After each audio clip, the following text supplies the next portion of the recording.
son pues verdaderas oportunidades para la formación de nosotros, para la reflexión, para el crecimiento de quienes estamos pues en constante construcción, digámoslo así, como futuros profesionales del derecho, ¿no?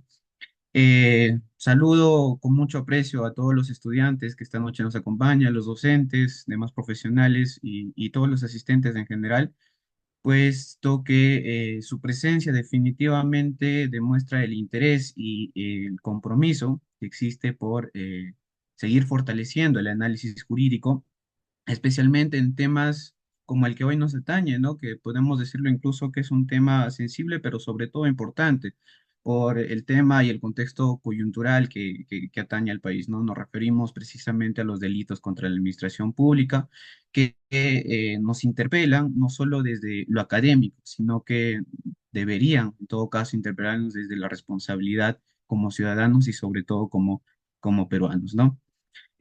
Asimismo, y de una manera muy especial, quiero dar la más cordial bienvenida y saludar al doctor Saúl Alexander Villegas Salazar. Él es especialista en Derecho Penal, docente de la Universidad Nacional de Cajamarca, en la Facultad de Derecho, a quien agradecemos sinceramente por compartir su tiempo, su experiencia, sus conocimientos en esta gran ponencia, ¿no?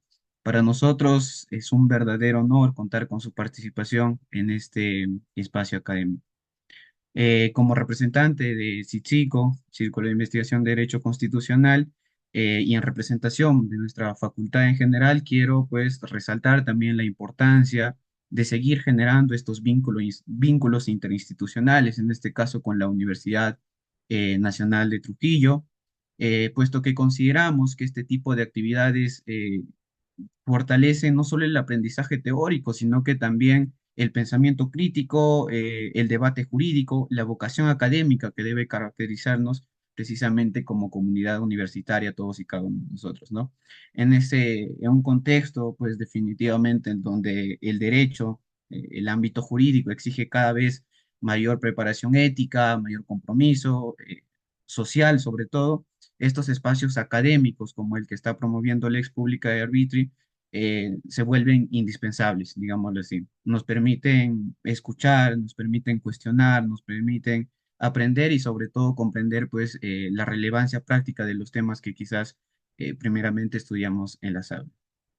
Finalmente, pues esperamos que esta articulación entre estas instituciones continúe desarrollándose a través de más eventos académicos como el que hoy nos convoca, porque estamos convencidos definitivamente de que el intercambio de conocimiento, las experiencias que se puedan vivir, enriquece profundamente nuestra formación jurídica, ¿no? Sin más, reiterando nuevamente el agradecimiento a la ex pública y arbitrio por la organización de esta valiosa ponencia, damos por iniciado este espacio académico. Muchas gracias. Bueno, nuevamente agradecer en este caso a Andra por sus palabras, que como recomendaciones, como habíamos mencionado en las sesiones anteriores, pues les pedimos en este caso mantener tanto sus micrófonos como sus cámaras apagadas durante el desarrollo, en este caso de la ponencia, a fin de que se produzca algún tipo de interrupción. Por otro lado, la duración es aproximadamente 60 minutos y al finalizar se abrirá un espacio de preguntas, en este caso del público. Ahora, en este caso, tenemos que dar la bienvenida al doctor Saúl Alexander Villegas Salazar, a quien nuevamente agradecemos su disposición en este caso para acompañarnos en esta sesión académica y a la vez para compartir sus conocimientos. En este caso, el doctor Saúl Alexander Villegas Salazar es abogado por la Universidad Nacional de Cajamarca, a la vez doctor en Derecho y maestro en Ciencias Convención en Derecho Penal y Criminología por la Universidad Nacional de Cajamarca. Por otro lado, también cuenta con un máster en cumplimiento normativo en materia penal por la Universidad de Castilla-La Mancha, España. Y finalmente es discente en la séptima Escuela Alemana de Ciencias Criminales 2021 de la George August Universität Göttingen en Alemania. El tema a desarrollar el día de hoy es delitos contra la administración pública, colusión y negociación incompatible, diferencias y aspectos problemáticos. En este caso, le damos pase para que el ponente pues, pueda brindarnos como tal sus palabras y a la vez pueda iniciar como tal la sesión. Ok, muchas gracias, Luis. Muchas gracias, Ander, también que me precedió. En primer lugar, quiero expresar mi agradecimiento para el Círculo de Estudios, el Círculo de Investigación Lex Pública y Arbitri de la Universidad Nacional de Trujillo, ya que han tenido a bien pues, considerarme en este ciclo de conferencias de formación jurídica. Quiero agradecer también a Ander Cepeda por la invitación en representación de mi facultad, de la Facultad de Derecho y Ciencias Políticas de la Universidad Nacional de Cajamarca. Asimismo, felicitar a los organizadores de este ciclo de conferencias, ya que la capacitación constante, chicos, es algo que va a fortalecer y siempre va a resaltar y tiene que resaltar en un abogado. Bien lo decía Cultur, mientras el derecho avanza, uno tiene que ir de la mano, porque si dejas de estudiar, menos abogado te vuelves. Entonces,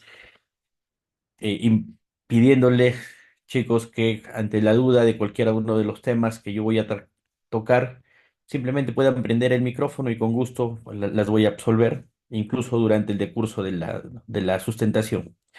No sé si me podrían proyectar, le envié a Thais las diapositivas. Sí, no se preocupe un momento, por favor. Sí, doctor, ¿lo Bueno, proyecto yo o usted creo que tiene también el admit para poder hacerlo? No sé cómo se lo hacemos cómodo. a ver, déjame ver, por favor, si yo puedo proyectar esto.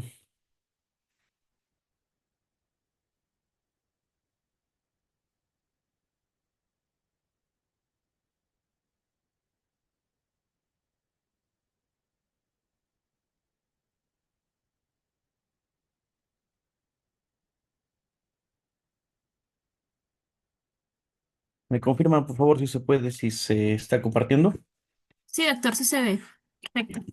Muchas gracias. El tema que me han invitado es justamente delitos contra la administración pública, enfocándonos en dos delitos cuya tasa de comisión sí es sumamente alta y es preocupante, ya que esto van a demostrar pues el incremento sobre aspectos de corrupción en los cuales se ven inmersos funcionarios públicos. Hablar de los delitos contra la administración pública es un tema sumamente interesante. Les comento incluso que hay autores como Abanto Vázquez, Fidel Rojas Vargas, quienes mencionan que el capítulo dedicado a los delitos contra la administración pública es uno de los más extensos, pero que a su vez es uno de los, digamos, que menos se van a emplear. Y es tanto así que incluso la división que ha hecho el legislador en el momento de generar el código en 1991 ya resulta anacrónico, porque los delitos contra la administración pública, si nosotros revisamos el código, esta sistematización que tienen, están encaminados en dos partes: cometidos por particulares y cometidos por funcionarios públicos. Pero vamos a ver que incluso actualmente hay delitos como, por ejemplo, el tráfico de influencias, la disposición normativa del 400, cuya ubicación sistemática está pues en los delitos contra la administración pública cometidos por funcionarios, pero cuya redacción, en el caso del tráfico, comienza con el qué.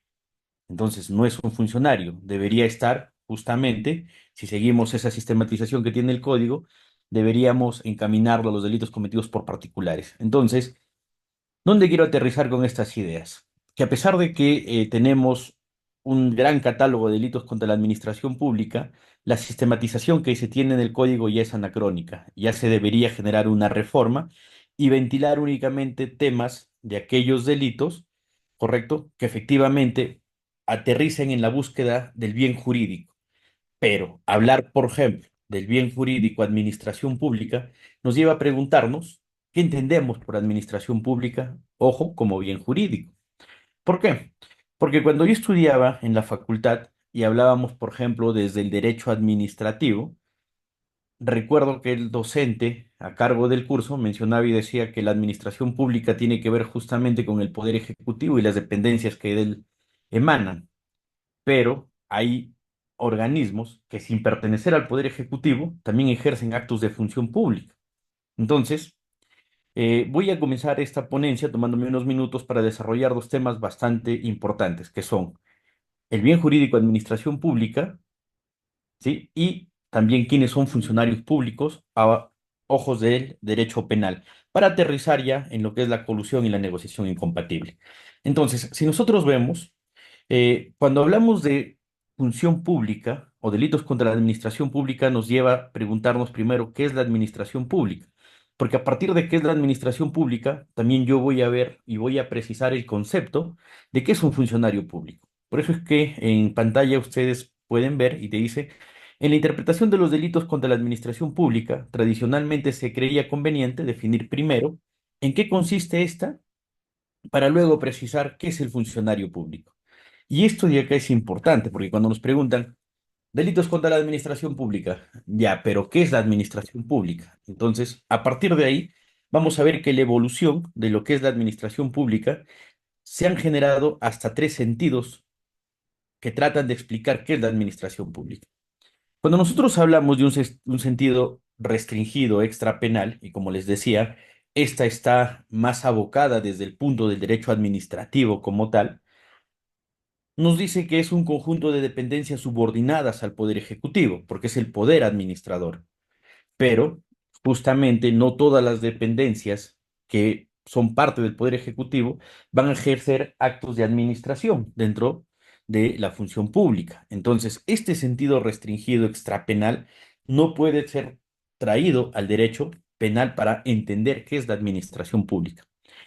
Una segunda teoría, una segunda postura, nos dice que consiste en actos de gobierno de cualquiera de las esferas de poder, ¿sí? Es decir, actos administrativos, aquí no importa el órgano que realice, sino la naturaleza del acto. Este sentido nos dice, ojo, cualquier acto administrativo, independientemente de la dependencia, pero que sea parte del Estado, es administración pública. Aterrizando en base a este sentido, ya aparece un tercer sentido que es propio del derecho penal, al cual se denomina un sentido amplio, porque se aparta de este sentido restringido que era parte esencial del derecho administrativo, y el sentido que se le da a la administración pública por parte del derecho penal nos dice que se tratan justamente de los actos, ¿sí? De toda administración pública, incluyendo no solamente el poder ejecutivo, sino a los otros poderes, llámese poder legislativo, poder judicial, e incluso de aquellos órganos constitucionalmente autónomos que van a generar actos de administración, ¿correcto? Pero si nosotros analizamos, también hay dependencias que no son parte de ninguno de los tres poderes clásicos, de ninguno de los órganos constitucionalmente autónomos, pero que sí van a generar actos de administración, como por ejemplo los gobiernos locales, los gobiernos regionales. Cuando hablamos de gobiernos locales, estos municipalidades, pues provinciales, distritales, que también van a generar actos, ¿sí? De administración. Entonces, este sentido amplio es el que le importa al derecho penal. Y es de aquí donde se desprende que la administración pública, que va a ser protegida, dándole la categoría de bien jurídico, es el correcto funcionamiento de la administración pública. ¿Por qué es importante esto? Porque para el derecho penal, chicos, entender a la administración pública va a conllevar a establecer que los actos realizados deben tratarse de actos funcionales, ¿sí? Aunque lo realicen sujetos que en sentido del derecho administrativo no serían propiamente funcionarios públicos, ¿correcto? Cuando ustedes estudian derecho administrativo, hay una clasificación entre funcionario público y servidor público. Esta distinción, para no hacerla demasiada compleja, siempre va por el factor o el carácter de decisión que tiene. El funcionario público tiene un carácter de decisión, situación que no la tiene un servidor público. Pero para el derecho penal, basta que realicen actos funcionales, ¿sí? Para darle un sentido administrativo. Entonces, a partir de aquí vamos a hablar justamente que estos actos van a tener una trascendencia que nos van a servir a nosotros generar interpretaciones de los tipos penales. ¿Por qué? Porque cuando se hablan de los delitos contra la administración pública, siempre vamos a llegar a preguntarnos si un hecho es justamente parte de la administración pública, o perdón, o si un hecho debe ser entendido desde el derecho penal o debe ser vislumbrado desde otra de las manifestaciones del jus puniendi, que es el derecho administrativo sancionador. El jus puniendi no solamente es el derecho penal. El derecho penal es digamos, la parte del jus puniendi más amplia, la que mejor se denota, pero también el derecho administrativo va a generar una parte, que es este derecho administrativo sancionador.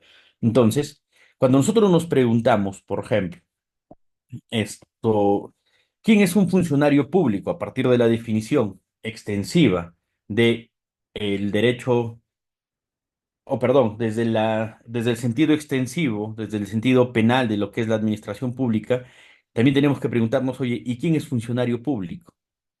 ¿Correcto? ¿Por qué? Porque si nosotros vamos a traer la definición que les mencionaba del derecho administrativo, una persona necesita, por ejemplo, ingresar por la carrera administrativa, pero el derecho penal no trae este sentido.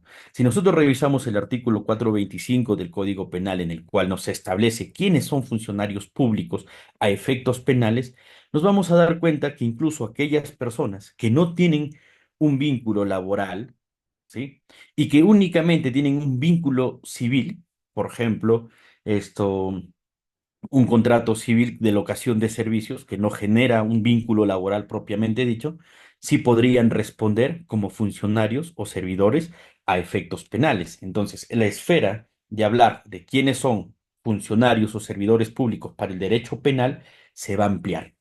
Por eso es que en la diapositiva, si ustedes pueden ver, nos dice, existe discusión al definir al funcionario público y esto es decisivo justamente a la hora de interpretar muchos tipos penales. Como les mencionaba al inicio, el Código Penal se decantó en dividir los delitos contra la administración pública en dos, cometidos por particulares y cometidos por funcionarios públicos. Personalmente, y justo he acabado una maestría también en Derecho Constitucional, les comento, y estoy realizando una investigación en la tesis en la cual, desde mi punto de vista, ya no debería existir los delitos contra la administración pública cometidos por particulares, por ejemplo. Los delitos contra la administración pública deben ser catalogados como delitos funcionariales y justamente por ese deber especial que recae, que le da la administración al funcionario para cumplir o ejercer actividad. Entonces, cuando nosotros vemos actualmente el Código Penal y comenzamos a revisar los tipos penales, muchos de ellos, en su gran mayoría, delitos contra la administración pública, comienzan y dicen el funcionario servidor público. Pero ¿cómo lo entendemos? Y ya les dije que no basta la definición que nos da el derecho administrativo. Y esto genera problemas al momento de interpretar los tipos penales. Por eso es que para efectos penales, sí, la doctrina ha precisado que hay elementos que requieren la condición de un funcionario público. A partir de estos elementos se han generado dos posturas. La primera postura exige dos elementos: la existencia de un título, que es el elemento subjetivo, y la efectiva participación dentro de la función pública, que es, por ejemplo, el elemento objetivo. Entonces, según esta primera postura, que es la que incluso actualmente nuestro ordenamiento es la que resalta, nos pide un título y nos pide también una participación efectiva. Pero aquí también se presentó un problema y justamente uno de ellos fue en el caso Vladimiro Montesinos, cuando se habla, por ejemplo, de un funcionario de facto.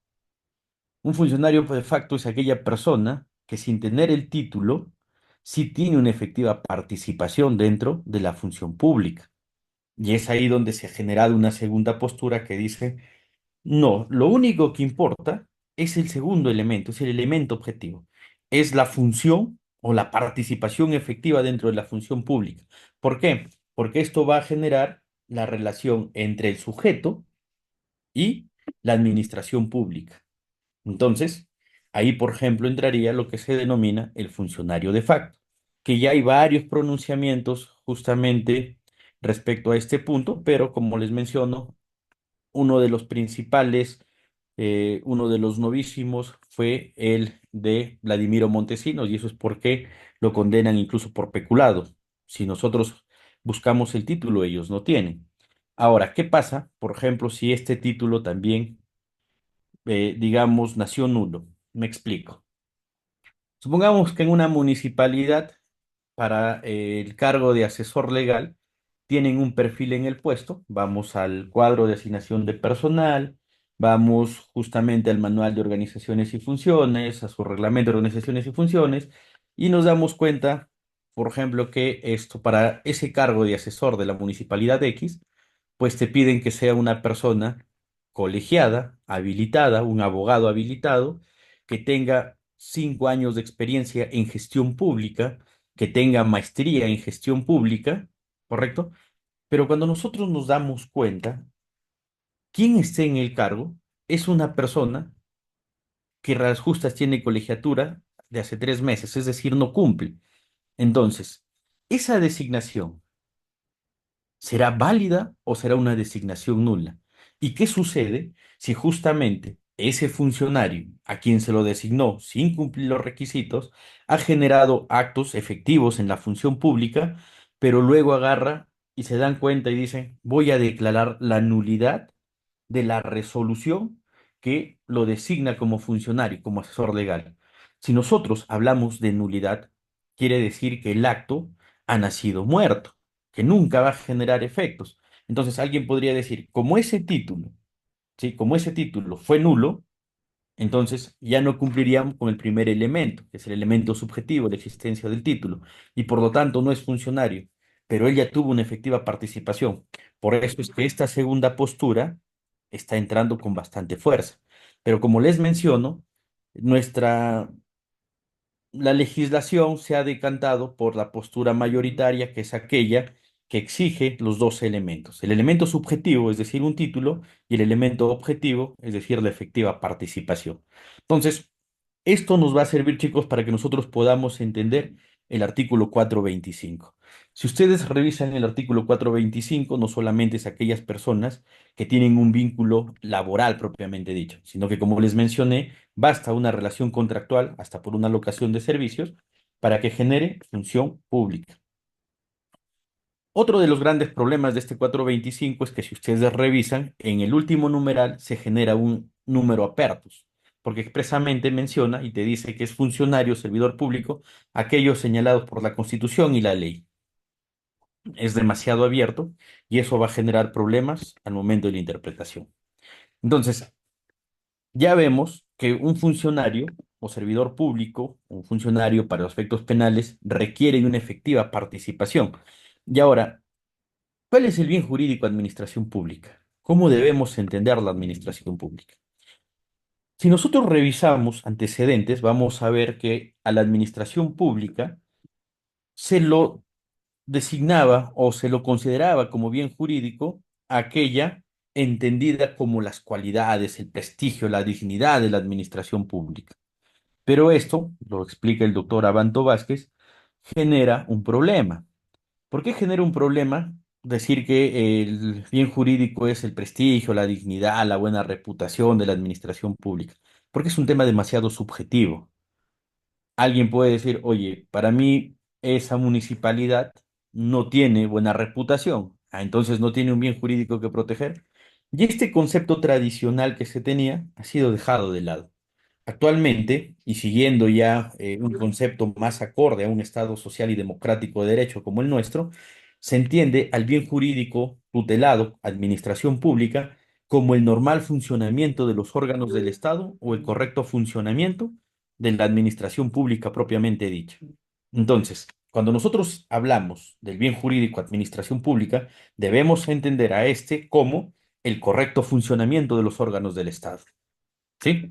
Pero si nosotros simplemente decimos, oye, el correcto funcionamiento de los órganos del Estado, nos vamos a dar cuenta que es un bien jurídico demasiado amplio, porque dentro de la administración pública vamos a encontrar también lo que se denomina bienes jurídicos específicos, que es justamente lo que cada tipo penal va a tratar de proteger dentro de la administración pública. Si yo les hablo, por ejemplo, del peculado, decir, el correcto funcionamiento es demasiado genérico. Por eso es que se habla también de un bien jurídico específico, que es justamente el patrimonio estatal, lo que trata de proteger efectivamente el peculado.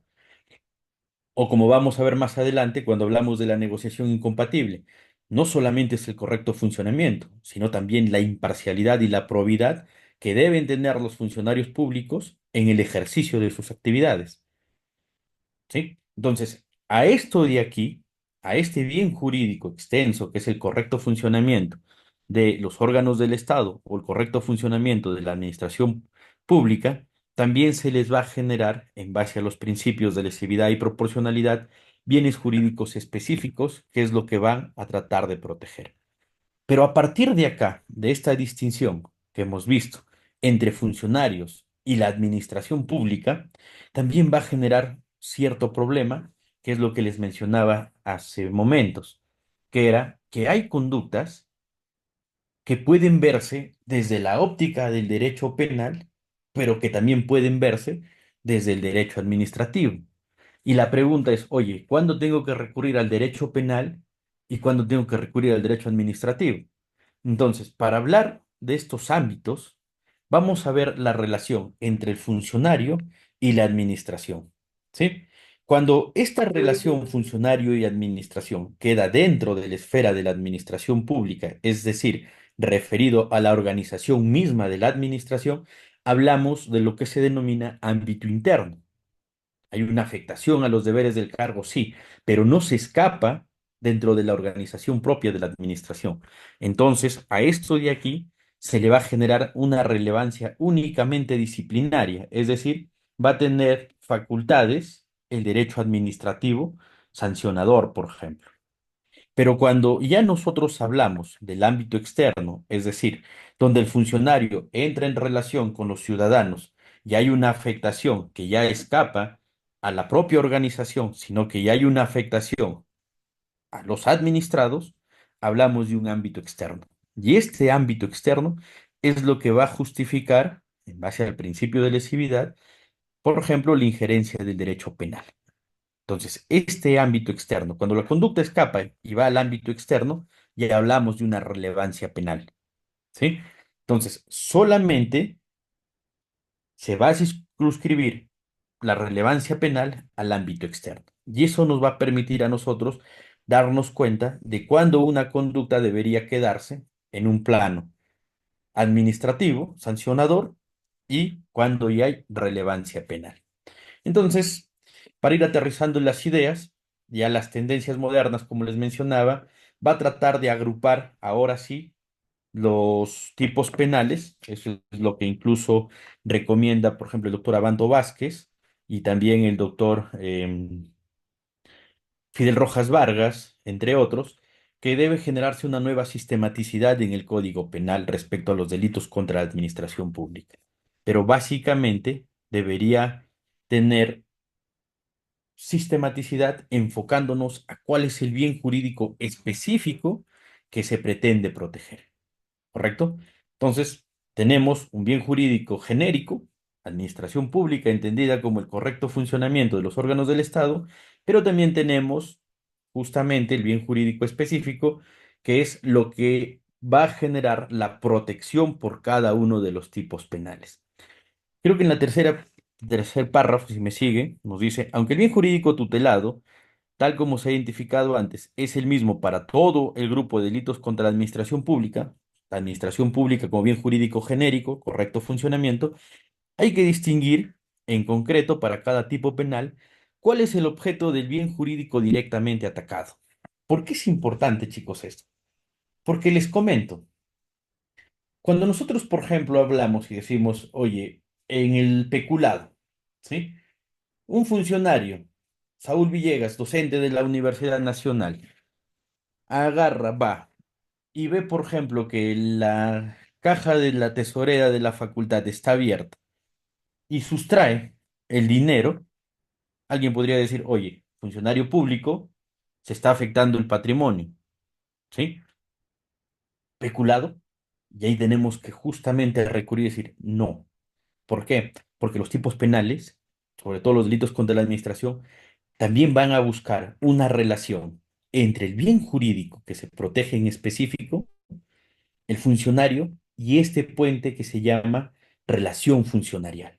Y esto, chicos, nos va a permitir, porque también lo vamos a utilizar al momento de analizar tanto la colusión como la negociación incompatible. Entonces, por eso es que yo les mencionaba y les decía, desde mi punto de vista, los delitos cometidos por particulares ya no deberían estar establecidos dentro del catálogo de delitos contra la administración pública. ¿Por qué? Porque los delitos contra la administración pública van a generar una relación funcionarial. Por eso es que nosotros hablamos justamente de delitos en los cuales se infringe el deber que se ha encomendado por parte del Estado al funcionario público, y es por eso que las conductas van a generar un mayor injusto. Ahora sí, vamos a ver el delito de colusión en el Código Penal peruano, que está ubicado en el artículo 384.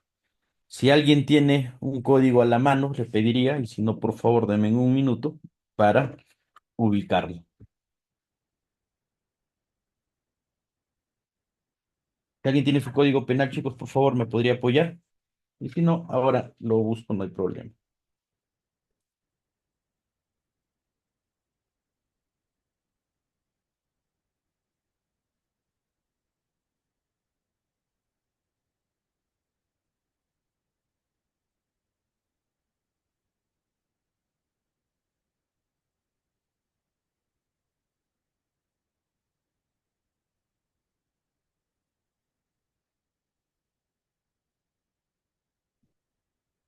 Más rápido.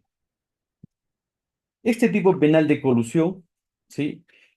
Está encaminado especialmente a proteger lo que son las contrataciones públicas. E incluso esto es parte justamente del mismo tipo. Mire, ¿qué te dice 384? El funcionario servidor público que interviniendo directa o indirectamente por razón de su cargo en cualquier etapa de las modalidades de adquisición o contratación pública de bienes, obras o servicios, concesiones o cualquier operación a cargo del Estado, concierta con los interesados para defraudar al Estado o entidades o organismos del Estado, según la ley, será reprimido con pena privativa de libertad no menor de 3 ni mayor de 6 años. Sigue las sanciones. Hay un segundo párrafo que nos habla y nos dice lo siguiente. El funcionario servidor público, que interviniendo directa o indirectamente por razón de su cargo en las contrataciones y adquisiciones de los bienes, obras o servicios, concesiones a cualquier operación a cargo del Estado mediante concertación con los interesados, defraudare patrimonialmente al Estado o entidad o organismo del Estado según ley, será reprimido con pena privativa de libertad no menor de 6 ni mayor de 8 años. Y luego sigue la redacción. ¿Por qué me he permitido leer estos dos párrafos? Porque justamente el artículo 384 en la redacción típica, si nosotros la seguimos, nos damos cuenta que tanto el primer y segundo párrafo son similares, pero en esta similitud hay una diferencia palpable. ¿Cuál? Que el primer párrafo convierte a la colusión en un delito de peligro, mientras que el segundo párrafo lo convierte en un delito de resultado. ¿Por qué? Porque justamente el primer párrafo nos habla del concierto entre un funcionario cuyo razón o por razón del cargo tiene esas atribuciones de estar inmerso en las contrataciones públicas, concierta con un particular, esto lo vuelve un delito de participación necesaria, ¿sí? Si conciertan para defraudar, es decir, no hay una defraudación, hay una probabilidad, hay un peligro de defraudar, nos ubicamos en el primer párrafo. Pero cuando ya este concierto entre el funcionario con el particular ha generado una defraudación, ahí el resultado, se requiere acreditar la defraudación, hablamos de una colusión agravada. Mire, ¿qué es la colusión entonces? Cuando nosotros hablamos del artículo de la disposición normativa del 384 del Código Penal peruano, nos señala que se configura cuando un funcionario público concierta, y un acuerdo de voluntades, ahí viene el término del concierto colusorio, ¿sí? Va a concertar con personas interesadas que van a defraudar al Estado, pero ¿dónde? Ojo, no en cualquier parte de la administración, sino en los procedimientos de contratación pública, ¿correcto? Esto, como les mencionaba, va a generar dos modalidades que están en el 384. Primer párrafo, modalidad básica, la colusión simple, la concertación es ilícita, pero el segundo párrafo se habla de la colusión agravada cuando ya ese concierto ha causado un perjuicio al Estado, hay un perjuicio efectivo, y ahí es la diferencia que les mencionaba. El primer párrafo va a generar un delito de peligro. el segundo párrafo nos va a generar ya un delito de resultado. Entonces, este segundo delito, o mejor dicho, esta segunda modalidad, la decir, la agravada, es aquella que con mayor frecuencia se ha visto involucrada en el país. Si ustedes analizan, por ejemplo, la colusión ha generado sentencias como la del presidente Vizcarra, el expresidente Vizcarra, en el caso Chincheros, también está siendo procesado por otros actos en otras contrataciones por colusión. Tenemos al que fue el primer vicepresidente del Perú, Vladimir Cerrón, que también ha sido condenado justamente por colusión. Entonces, esta incidencia que tiene la colusión es sumamente alta en nuestra sociedad. ¿Sí? He sacado, por ejemplo, tasas de la Defensoría del Pueblo, en los cuales nos habla que entre el año 2017 al 2020, la incidencia de casos por corrupción, específicamente colusión, era del 21% en relación a todas las condenas con funcionarios públicos. Pero vamos a ver qué es lo que nos dicen respecto de la colusión. ¿Sí? La colusión se va a centrar dentro de los elementos típicos que tiene. El más importante es justamente este concierto. Este concierto colusorio es el que le va a dar realce. Por eso les decía que en este caso hablamos de un tipo penal, ¿sí? De participación necesaria, porque no solamente es el funcionario, sino también es el particular.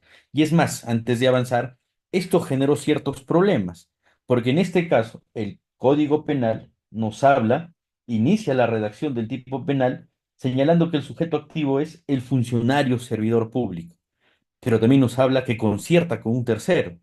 Y la pregunta era, ¿y si ese tercero es el particular, cómo tiene que responder? Y ahí se generaron teorías como la unidad del título de la imputación, la ruptura del título de la imputación. La ruptura nos dice, no, si no tiene la condición de funcionario, el tercero no debería responder. Oye, pero la redacción típica del 384 habla de una participación necesaria. No solamente te está diciendo es el funcionario, sino que hay una participación porque el concierto es un acuerdo de voluntades, ¿correcto? Entonces alguien dijo, no podemos dejar simplemente a este particular sin generarle ninguna sanción y mucho menos si es que su conducta no encaja en otro tipo subsidiario.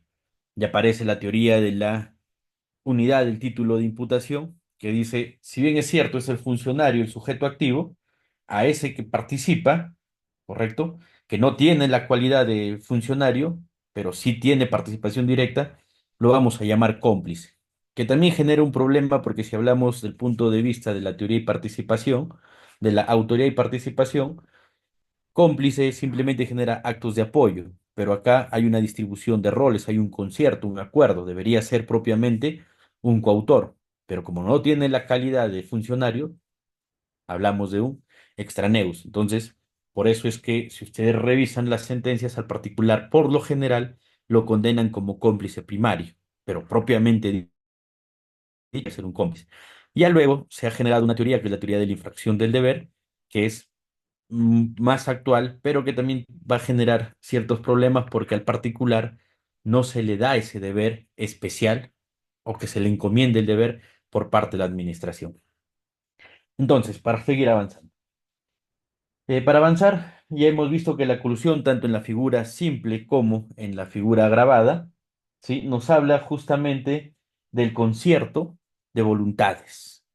Entonces, la casación 1678-2022 Piura nos señala lo siguiente. Dice, no solo del conjunto de irregularidades graves a la legislación sobre contrataciones públicas que revelen una finalidad de defraudar los intereses patrimoniales que pueden conectarse o no, sino para que haya colusión, nos habla y nos dice que tiene que haber la existencia de acciones concretas de abuso del cargo por el agente delictivo que revelan el acuerdo o pacto delictivo con el particular. La disposición estatal se produjo entonces por la conducta funcionarial del agente público y su rol directivo en la institución. ¿Por qué es importante esto, chicos? Porque las últimas sentencias, o por lo general, se generaba que al haber problemas o irregularidades, mejor dicho, irregularidades administrativas cuando hablamos de contratación pública, se consideraba que eran indicios razonables para poder sentenciar en temas de colusión. Sin embargo, esta casación ya comienza a generar ciertos frenos y decir, no se puede justamente sancionar errores administrativos. Lo que se requiere es acreditar la existencia con acciones concretas de ese concierto. Por eso es que les mencionaba y les decía, es difícil darnos cuenta cuando estamos frente al ámbito interno, ¿sí? Que en este caso podrá haber irregularidades administrativas, pero que lo vea el derecho administrativo, y cuando hace necesaria la participación del derecho penal.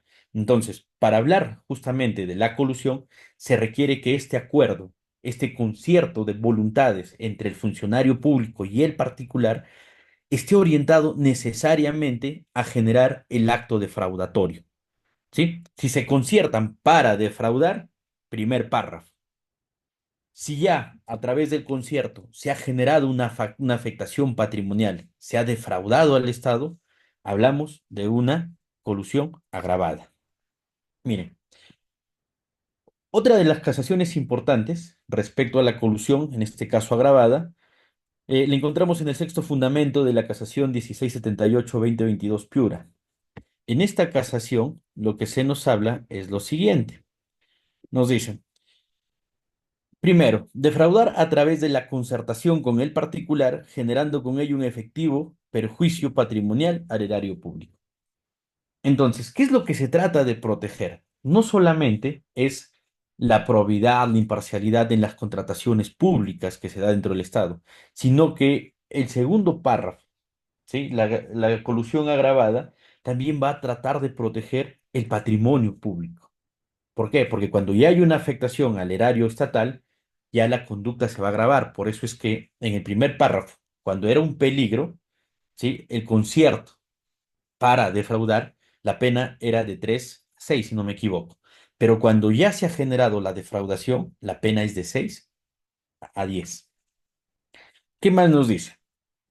Exige que el sujeto activo realice los actos de concertación y defraudatorios en perjuicio patrimonial del Estado en razón de su cargo, directo o indirectamente por intermedio de otra u otras personas en el desarrollo de las atribuciones propias de su cargo establecidas ya sea en la ley, reglamentos o directivas del organismo estatal. Este segundo aspecto que trae a colación la casación 1678-2022 Piura es sumamente importante, porque no cualquier funcionario, ¿sí? Cualquier funcionario público puede cometer colusión, sino que, justamente les decía, en la mayoría de estos delitos, por no decir todos, tiene que ser el que tiene la calidad de funcionario, el título y la efectiva participación, va a haber la administración pública, pero la afectación tiene que darse justamente por este puente, por esta relación, por este nexo, que es la relación funcionarial. ¿Y qué es la relación funcionarial? Que este sujeto, este funcionario público que está concertando, tenga dentro de sus funciones algo que le permite decir, sí, él puede participar justamente en el desarrollo, por ejemplo, de los actos de las adquisiciones o contrataciones públicas. Porque si un funcionario concierta con otro, pero él no tiene esas funciones, no puede cometer colusión. Me explico. Nuevamente, Saúl Villegas, al ser docente contratado en la Universidad Nacional, en la Facultad de Derecho, a efectos penales, él sí puede responder como funcionario público. Pero yo como docente tendría la facultad de irme y decirle a un contratista, mira, si sacas la ampliación del pabellón de la Facultad de Derecho, sí, vamos a ponernos de acuerdo para defraudar al Estado. Yo como docente tendría esa capacidad, tendría esa facultad de poder tener injerencia siquiera o poder participar mínimamente en los procesos de adquisición y contrataciones públicas, es impensable. Entonces, como no hay una razón de su cargo, no podría cometerlo. Ahí viene la exigencia, que el sujeto también realice esta concertación justamente porque las facultades que le han sido conferidas, llámese por la ley, por los reglamentos, por las directivas del organismo al cual representa, se lo permiten. Si no, no podemos hablar de esto. Por último, nos habla esta casación que Se requiere que la concertación corresponda con ponerse de acuerdo, pactar, convenir o arreglar con los particulares en un marco subrepticio y no permitido por ley, lo que determina un alejamiento de la gente respecto de la defensa de los intereses públicos que le están encomendados. ¿Por qué es importante señalar esto? Porque puede ser que si haya una concertación entre un funcionario y un particular en el marco de una contratación pública, pero justamente esta concertación, ¿sí?, se da para generar mejores propuestas al momento de contratar. ¿En beneficio de quién? De la administración. Eso de ahí va a deslindar que nos encontremos justamente ante el tipo penal de colusión. ¿Por qué? Porque en este caso los arreglos o el concierto que van a generar, que podrían generar una defraudación o que ya generaron la defraudación, tienen que ser contrarios al ordenamiento. Entonces, esos son los elementos que nos piden. A partir de aquí, la jurisprudencia también ha destacado, por ejemplo, en el recurso de nulidad 452-2022, lo siguiente. En el fundamento sexto, dice, el delito de colusión es un delito de infracción de deber. En su ámbito objetivo, incorpora dos elementos necesarios, la concertación con los interesados y la defraudación al Estado o al ente público concreto. Si analizamos este fundamento, vamos a encontrar dos elementos. ¿Cuál es primero? La concertación. Este elemento es sumamente fundamental tanto en el primer párrafo, es decir, la colusión simple, como en el segundo, colusión agravada, porque en ambos se habla de la concertación. Nunca perdamos de vista que la concertación es la columna vertebral justamente del tipo penal de colusión. Y esta concertación, a criterio de la sala, en la ejecutoria que ustedes tienen en pantalla, nos dice lo siguiente: la concertación es ponerse de acuerdo con los interesados, pero este acuerdo debe ser subrepticio y no permitido por la ley, lo que va a implicar alejarse de los intereses públicos que le están encomendados y de los principios que informan la actuación administrativa. La concertación, al exigir un conjunto de voluntades o pactos, se erige en un delito, como les mencioné, de participación necesaria. Entonces, esta concertación siempre tiene que ser un acuerdo entre un funcionario y un particular, ¿sí? Es un acuerdo de voluntades, pero es un acuerdo subrepticio y contrario a la ley, que está encaminado ¿a qué? A defraudar, primer párrafo, o que por ese acuerdo, ese concierto, ya se defraudó, segundo párrafo. Entonces, ahí viene. Cuando hablamos de la colusión del primer párrafo, la colusión simple, decíamos que es un delito de peligro. ¿Por qué? Porque se va a generar un para defraudar. No hay todavía una defraudación, pero el concierto, el acuerdo de voluntades que se dio entre el funcionario y el particular, está encaminado a eso. Mientras que en la colusión agravada ya salta otro elemento. ¿Cuál elemento? El resultado. Para una colusión agravada se requiere acreditar justamente que a través de ese concierto se ha generado la defraudación. Y esta defraudación es entendida como un perjuicio económico efectivo a la administración. Entonces, esa es la importancia justamente de cuando hablamos, por ejemplo, la colusión.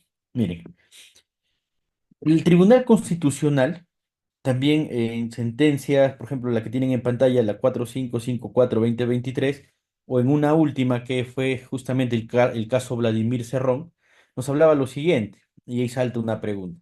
¿Se podría cometer colusión por omisión? A criterio del Tribunal Constitucional y la jurisprudencia nos menciona y nos dice no. La colusión es un tipo penal que únicamente se comete por comisión, es decir, por una acción, por una conducta positiva. No se permite una omisión. Entonces, es un tema que nosotros tenemos que tener en cuenta.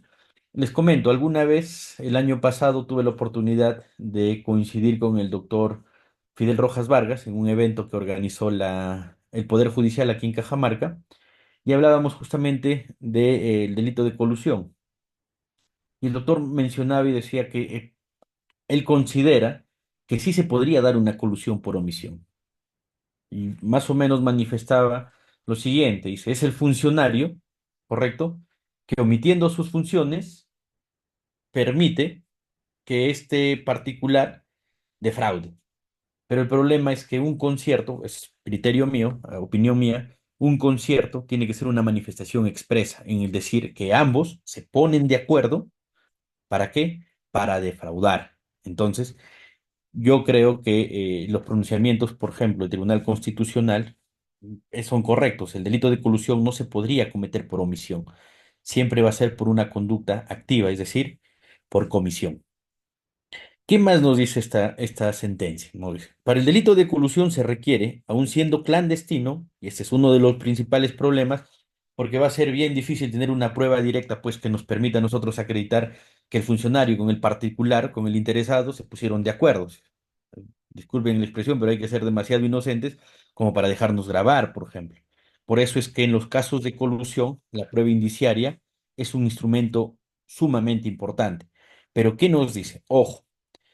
No basta con que se presuma, ¿correcto?, que se pusieron de acuerdo, que hubo un concierto, un pacto colusorio. No. El Ministerio Público tiene que establecer en la imputación fáctica el cómo, dónde, cuándo, en qué lugar se llevó el pacto colusorio, o por lo menos con datos aproximados. No puede ir en una acusación sin que exista el momento en el que se genera el acuerdo, porque como les mencioné hace rato, el concierto colusorio, el pacto colusorio es la columna vertebral. Sin concierto no hay colusión, ¿sí? Otro punto importante es que cuando se habla de colusión, la responsabilidad de la colusión es estrictamente personal, no puede ser colectiva. ¿Y quiénes van a responder? Únicamente los funcionarios que se acredita que generaron un concierto con un interesado, con un tercero. ¿Sí? ¿Por qué es importante esto? Porque cuando nosotros hablamos justamente en el tema de las contrataciones públicas, se forma un equipo desde que va a elaborar las bases, el comité de selección, luego el momento de la ejecución, dependiendo de la obra, por ejemplo, si hablamos de un supervisor, de un inspector, si se van a generar valorizaciones, cuando se liquide la obra, cuando se entregue la obra. Entonces, se tiene que determinar en qué momento de toda esta estructura de la contratación pública se genera el concierto colusorio, como les dije, para defraudar o a través de ese concierto se generó ya un perjuicio concreto. Entonces, eso es lo que se tiene que acreditar. Si vamos a la colusión como estructura típica, esta casación a 3280-2023 también señala lo siguiente, dice, defraudar. Cuando nosotros hablamos de esta defraudar, es una conducta última finalista. ¿Sí? Eso es lo que importa, ese es el por qué se ponen de acuerdo, por qué conciertan con ciertos intereses. Entonces, este defraudar va a ser lo que se va a perseguir en el delito de colusión. Si es que la defraudación aún queda como un peligro, no hay una defraudación efectiva, pero si es potencial, se ha generado el concierto para defraudar, repito, nos encontramos frente al primer párrafo. Pero si ya se habla justamente de un perjuicio económico, si ya es palpable este perjuicio, el Ministerio Público tendría que imputar el segundo párrafo. ¿Por qué? Porque ya hablamos de una colusión agravada. Entonces, el solo hecho de la ilicitud del contrato o del procedimiento no va a determinar un perjuicio patrimonial. ¿Qué es lo que se necesita? ¿Sí? Se necesita acreditar efectivamente el perjuicio para poder hablar de una colusión agravada.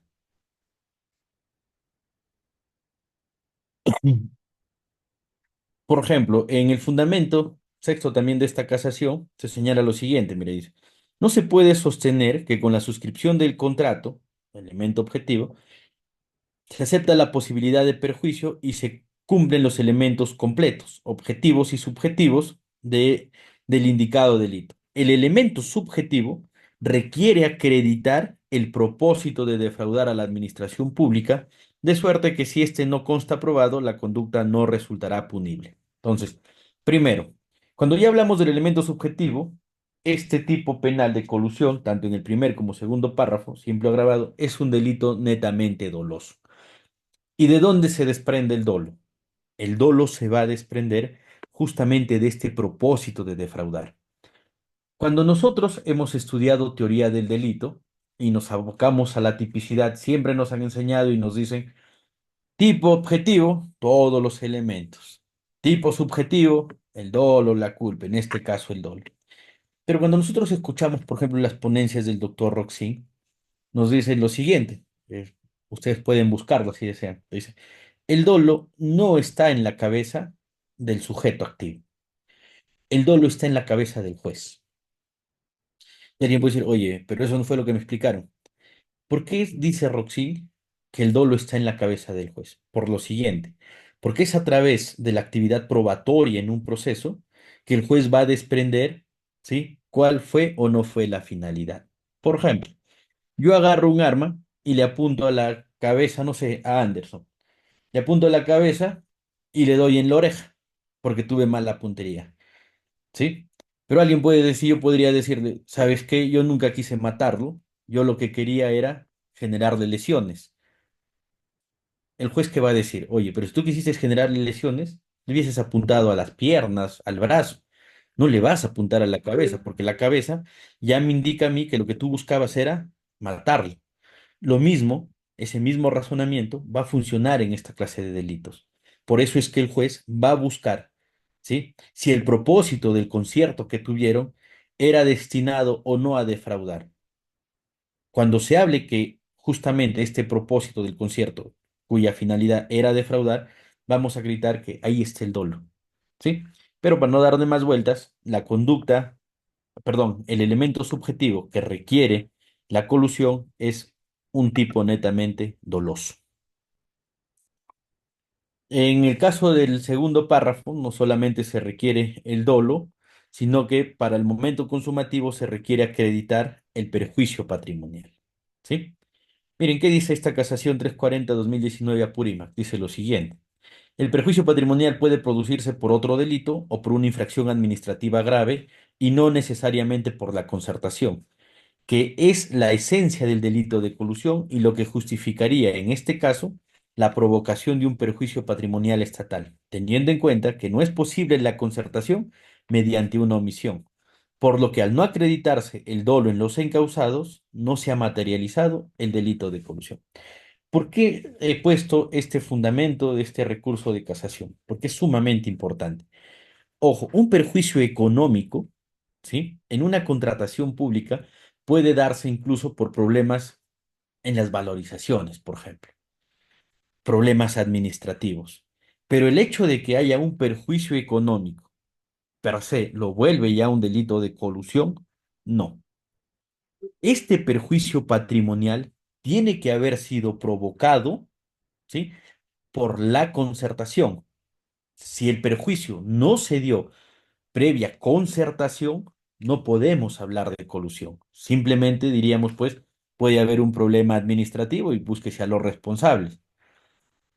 ¿Qué se requiere para la colusión, chicos? Entonces, que a través de la concertación, funcionario con particular se pusieron de acuerdo y han generado una defraudación.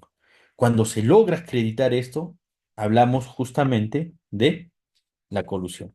Entonces, si vemos, por ejemplo, ya esto, los comportamientos o los elementos objetivos del tipo penal de la colusión, vamos a encontrar lo siguiente. Primero, la calidad de funcionario, ¿sí? No cualquier funcionario tiene que ser un funcionario que pueda actuar directo o indirectamente por razón del cargo. Entonces, no es cualquier funcionario. Comportamiento típico. La columna vertebral, el concierto colusorio, la concertación ilegal. ¿Entre quién? Entre el funcionario que tiene funciones por razón del cargo que ejerce con un interesado. Por eso hablábamos de una participación necesaria. No puede haber un concierto solamente por el funcionario. Se requiere pues que el interesado también asuma voluntad. Objeto de protección siempre va a residir en las contrataciones públicas y si hablamos de la defraudación patrimonial, puede ser potencial, primer párrafo, delito de peligro, y cuando ya hay una defraudación patrimonial concreta, ya es perceptible, hablamos de una colusión agravada. El concierto ilegal, ya les explicaba, concertar, acordar, pactar, ponerse de acuerdo, arreglar, todos los sinónimos que nosotros podamos dar, pero que a partir de esta unión de voluntades, de este ponerse de acuerdo, se va a generar una finalidad. ¿Cuál es la finalidad? Defraudar al Estado.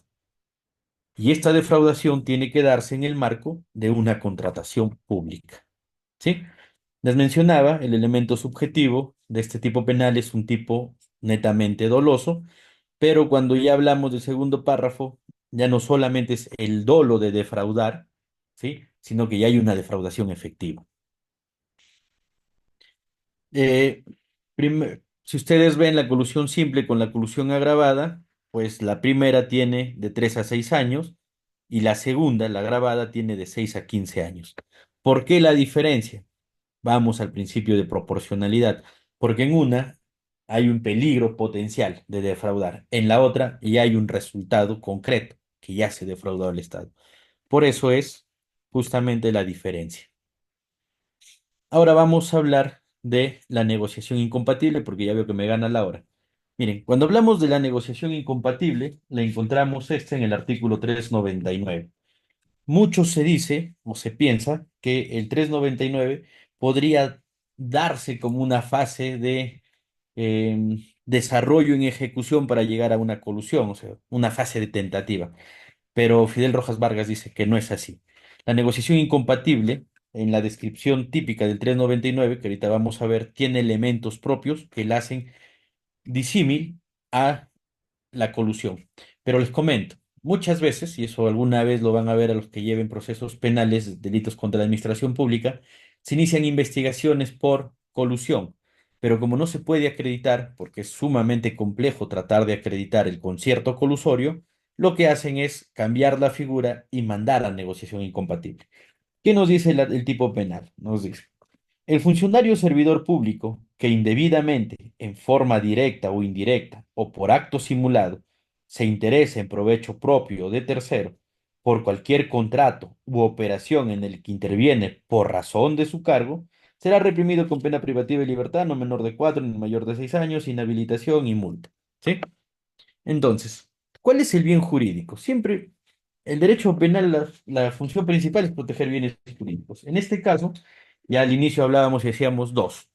La administración pública, como bien jurídico esto genérico, que es el correcto funcionamiento de los órganos, pero también se habla de un bien jurídico específico. Y en este caso es la imparcialidad y la objetividad con la que tiene que actuar un funcionario público en el cumplimiento de sus funciones. ¿Por qué imparcialidad o objetividad? Porque un funcionario, al único que debe beneficiar con su actuación, es a la administración, no a particulares. Entonces, lo que va a buscar este tipo penal es adecuar la conducta de los funcionarios justamente en el interés que debe desarrollar su función dentro de la administración, no priorizando beneficios ni a título personal ni a terceros. Entonces, el Estado, ¿sí? Va a ser el sujeto pasivo, igual que en los delitos. Miren, el sujeto activo va a ser el funcionario servidor público que por razón de su cargo. Por eso les mencionaba y les decía, en estos delitos siempre se habla de una relación funcionarial, no cualquier sujeto, no cualquier funcionario incluso, sino que tiene que ser un funcionario que por las funciones que él cumple pueda interesarse y pueda favorecerse a él o a un tercero. El sujeto pasivo es el Estado, en un proceso que nos representa, va a ser el procurador, ¿sí? ¿Cuál es el requisito? La intervención debe guardar un nexo funcional con el objeto, pero ojo, esta relación funcionarial, este interés indebido que va a tener el funcionario, se va a centrar en dos situaciones, ¿sí? El interés puede generarse en un contrato o en una operación. Cuando hablamos de un contrato se nos hace fácil porque hay una ley de contrataciones. Pero cuando hablamos, por ejemplo, de la operación, ahí viene un problema. Miren, ¿qué dice, por ejemplo, Abanto Vázquez respecto del interés indebido? Este interés indebido, ¿sí? Es el interés que toma el funcionario para favorecer en detrimento de la administración pública para que se favorezca a él o a un tercero. Cuando se habla de la contratación o la operación, dice lo siguiente. El objeto sobre el que recae este delito es cualquier contrato o operación a cargo del Estado.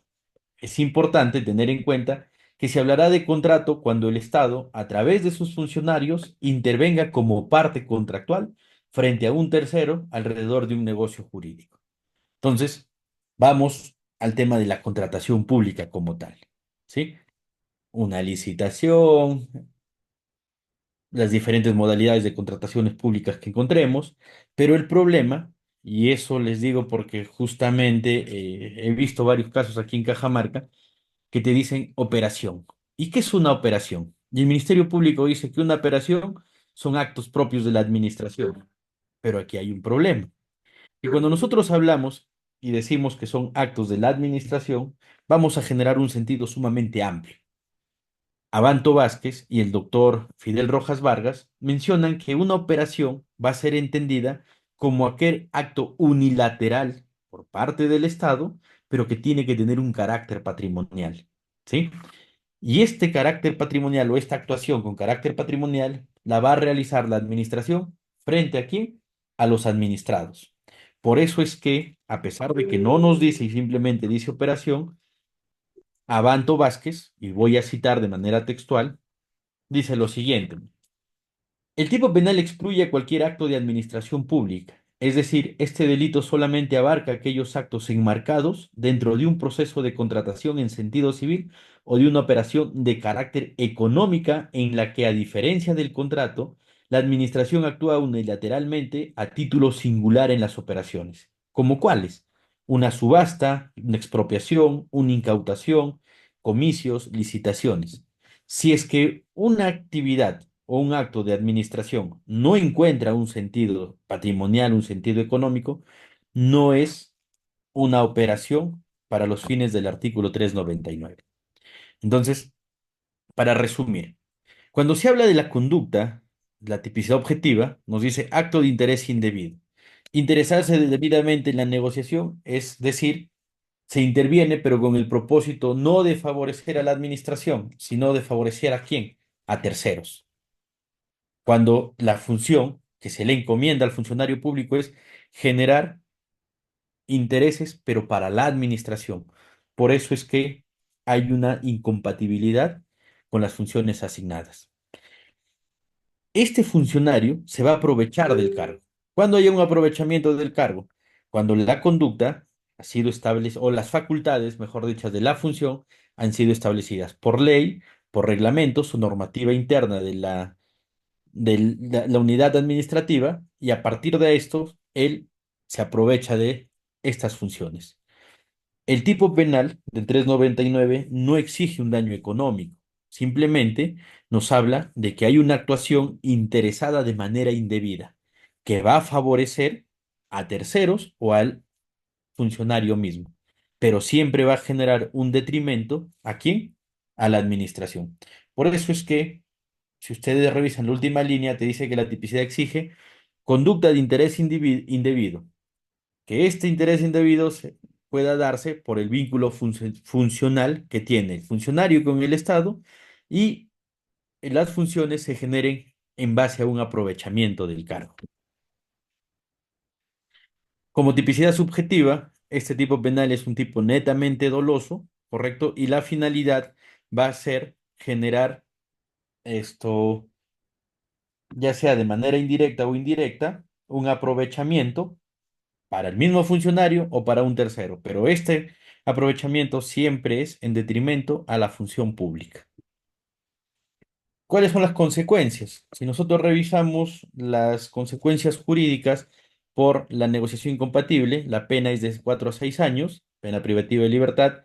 Recordemos, chicos, que cuando se habla, por ejemplo, de delitos cuya pena son menos de 5 años, te pueden decir suspendida. Pero si hay un detrimento, hay una afectación al patrimonio del Estado, lamentablemente va a ser efectiva, por más mínima que sea. También se habla de inhabilitación y, como medidas complementarias, pues la reparación civil y medidas administrativas como la suspensión del cargo o incluso la inhabilitación si es que es funcionario. Hay relación entre estos delitos que hemos visto, tanto la colusión como la negociación incompatible, por ejemplo, con el cohecho. Sí hay una vinculación, y la diferencia más palpable es que el cohecho se habla de una compra-venta de la función pública. No hay ahí un acuerdo de voluntades para defraudar, sino hay una oferta para comprar y una oferta para vender la administración pública. La colusión con la negociación incompatible si encuentran una relación. Como les dije, no es que una sea parte de, eso hay que quitarnos de la cabeza, que las estructuras típicas son totalmente distintas, pero en la práctica sí se da, y se da bastante, que te investigan por colusión, pero al no poder acreditar el tema de el pacto colusorio, del concierto colusorio, deriven pues por el aprovechamiento indebido y hablaríamos de una negociación incompatible. La negociación incompatible protege la imparcialidad, ¿sí?, de los funcionarios al momento de ejercer las funciones. Entonces, si es que lo que se protege es la imparcialidad, quiere decir que el funcionario siempre tiene que velar por los intereses de la administración y no por intereses propios ni de terceros. Con eso, chicos, ya he concluido. Si alguien tiene alguna pregunta, encantadísimo, algún comentario, quedo a su disposición.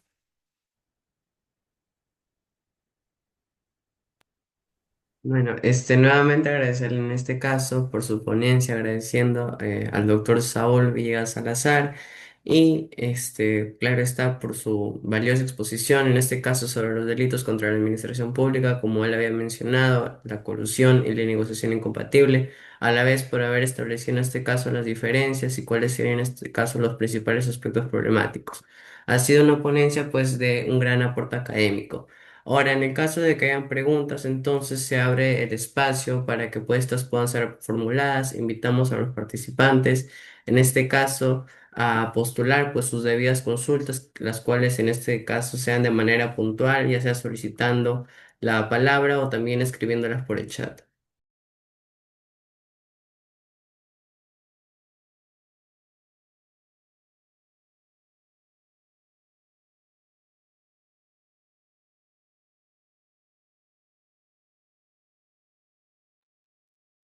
Eh, Luis, si me permites, doctor, una vez más, buenas noches.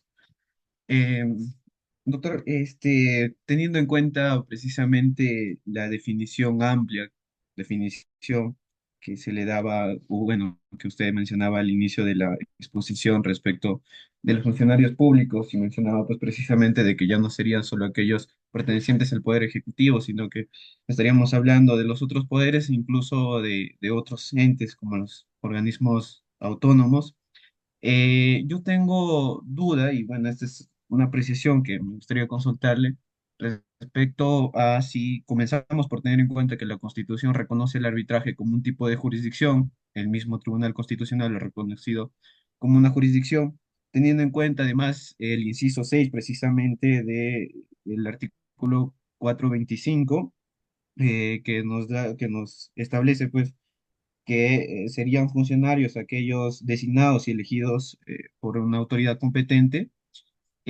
Además, doctor, teniendo en cuenta que incluso la ley obliga al Estado a que en las contrataciones públicas recurra al arbitraje, ¿podría de alguna forma considerarse a los árbitros como funcionarios públicos o podrían ser sancionados por un delito contra la administración pública, más aún si tenemos en cuenta precisamente el delito de colusión que te establece pues el concertar con un tercero para defraudar al Estado? Eh, eh, Esa sería, bueno, una precisión y también la consulta respectiva, doctor. Bien, muchas gracias, Ander. Mira, te comento, esta pregunta me nació desde que estudiaba en la facultad, siempre me gustó el derecho penal, e incluso conversando con mi esposa, ella ha hecho una tesis sobre el árbitro, si debe ser considerado o no efectos penales. Te comento lo siguiente. eh, Personalmente yo creo que el árbitro sí debería ser catalogado como funcionario público por efectos penales, pero no solamente al momento de ser un sujeto activo, ¿sí? Porque el código ya lo contempla en ciertas ocasiones. Si tú revisas el cohecho específico, te habla, por ejemplo, de los árbitros que pueden cometer cohecho, cuando están, por ejemplo, justamente por esta jurisdicción que le da la Constitución en el 139. Pero pasa lo siguiente, les comento. Yo hace unos años defendía una empresa, bueno, el estudio donde trabajo defendía una empresa, y esta empresa había tenido un tema de una contratación pública con el gobierno regional de Cajamarca. hubieron problemas en la ejecución, ¿sí? Y como tú lo has mencionado, pues los conflictos en contrataciones públicas por ley se derivan al arbitraje. Van al arbitraje. ¿Y qué sucede? Que ustedes saben que el árbitro no tiene dentro de los elementos de la jurisdicción la executio ni la coertio. Entonces, hasta que se dé una medida cautelar, ya, y encima estaban de vacaciones, todavía en febrero en el Poder Judicial, la, el gobierno regional, a través del procurador, amenazó con ejecutar las cartas fianzas. Entonces, ¿qué hicimos nosotros? Y eso es donde me nace también la duda. Fuimos a hablar con el tribunal arbitral y el tribunal arbitral agarró y mandó, sacó una especie de resolución indicándole al gobierno regional, diciéndole, mira, estás en un proceso arbitral, yo te conmino que no ejecutes las cartas fianzas hasta que se resuelva el arbitraje. ¿Qué dijo el procurador? Inmediatamente les contestó y le dijo, ¿sabes qué? A mí lo único que me puede decir, no ejecutes es un juez, no ustedes. Y ejecutó las cartas fianzas. Entonces, nosotros, bueno, en este caso mi persona, plantea una denuncia cuando estábamos en este interín de se ejecute o no a la Fiscalía de Prevención del Delito por el tema de desobediencia. Y la pregunta es, ¿el árbitro tiene autoridad o no tiene autoridad? Personalmente yo creo que sí, porque tiene jurisdicción. Y justamente el 425 dice, se considera funcionarios públicos para efectos penales, pero efectos penales solamente para recibir el castigo como el cohecho, porque si me permites, busco al toque el cohecho específico propio, por ejemplo, y el cohecho específico sí te habla. Mira, el 398 te dice, el que bajo cualquier modalidad ofrece o promete donativo, ventaja o beneficio a un magistrado, fiscal, perito, árbitro, ¿sí? Entonces, el árbitro sí podría responder por cohecho para que se le imponga la sanción. Entonces, si se le puede imponer la sanción, un árbitro de quien se desacata un mandato podría generar para el que desobedece ese mandato desobediencia, personalmente yo creo que sí, sobre todo cuando son parte de la relación o se encuentran inmersos dentro del tema arbitral, ¿correcto? ¿Qué te dice el 425, último punto? Por eso les decía que deja una disposición abierta, son números apertos. Dice, son funcionarios o servidores públicos, numeral 7, los demás indicados por la Constitución política y la ley. La Constitución establece jurisdicción. La jurisdicción es una facultad para resolver conflictos, viene del término jurisdictio, decir derechos, resolver conflictos. Entonces, si al árbitro se le deja esa facultad, para mí personalmente sí tendría la facultad tanto como sujeto activo como sujeto pasivo dentro del derecho penal. Pero ahí vienen otras posturas como la tesis privatista del arbitraje. Ustedes que ven arbitraje deben saber mejor que yo que al ser las partes, la voluntad de partes quien lo ofrece, no es parte de la función pública como tal. Para mí, a efectos penales, sí debería considerarse al árbitro como sujeto expresamente. Más si, como acabamos de ver en el cohecho, ya se lo regula.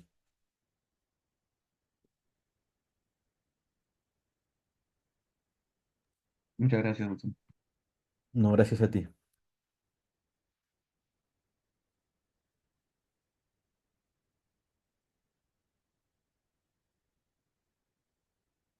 ¿Alguna otra pregunta, chicos?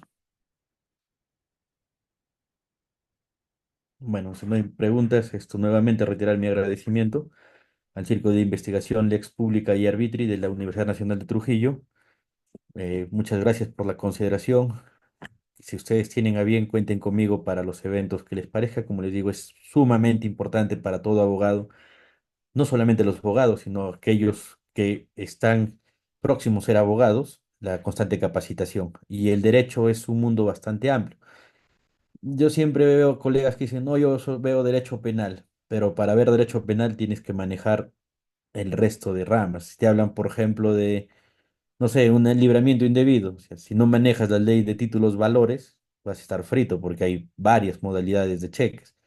Si hablas de las contrataciones públicas, por ejemplo, en el estudio nosotros tenemos un área penal y un área de contrataciones públicas específicas.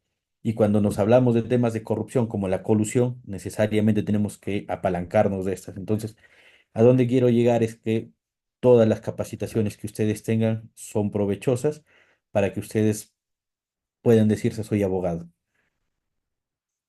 Listo, doctor. Nuevamente en este caso agradecerle por su valioso aporte y a la vez también se da como tal pues concluida en este caso el desarrollo de esta sesión y nuevamente agradecerle pues no por haber como tal absuelto las dudas del público y antes de dar como tal por concluida formalmente solicitamos como tal al público presente si es que pudiese también encender su cámara para la respectiva foto para las redes sociales del círculo. Sí, chicos, si pudieran prender su cámara sería ideal para tomar la foto final y reiterando también el agradecimiento al doctor Saúl por haberse dado este espacio y tiempo para los chicos de la Ex Pública y los que están inscritos en este ciclo de conferencia Formalex. Si pueden prender sus cámaras sería genial.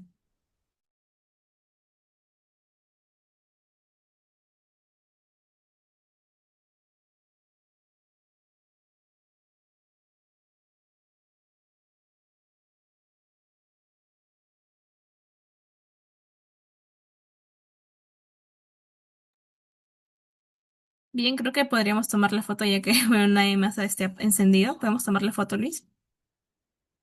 La mía no se ve, creo.